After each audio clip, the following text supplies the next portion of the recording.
السلام علیکم۔ مدینہ منورہ سے تلاوت قرآن کریم اردو ترجمہ کے ساتھ سورۃ الزلزال، قاری محمد جوید خان، ترجمہ بآواز عباس ایوب، یوٹیوب چینل برکات الحرمین سے پیش خدمت ہے۔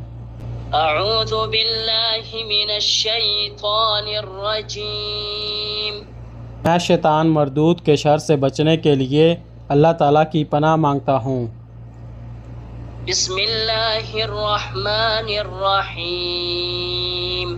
شروع کرتا ہوں اللہ تعالیٰ کے نام سے جو بڑا مہربان نہایت رحم والا ہے۔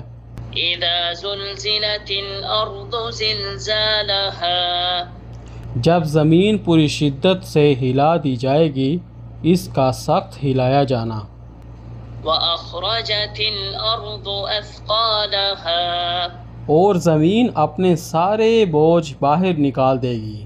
وقال الانسان ما لها، اور انسان کہے گا اس کو کیا ہوا۔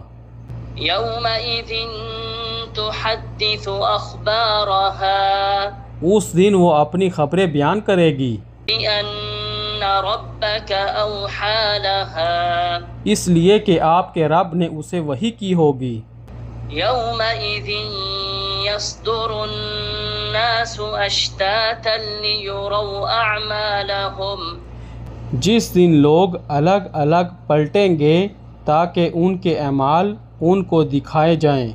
فمن يعمل مثقال ذرة خيرا يره، تو جو ذرہ برابر نیکی کرے گا وہ اس کو دیکھ لے گا۔ ومن يعمل مثقال ذرة شرا يره، اور جو ذرہ برابر بدی کرے گا وہ اس کو دیکھ لے گا۔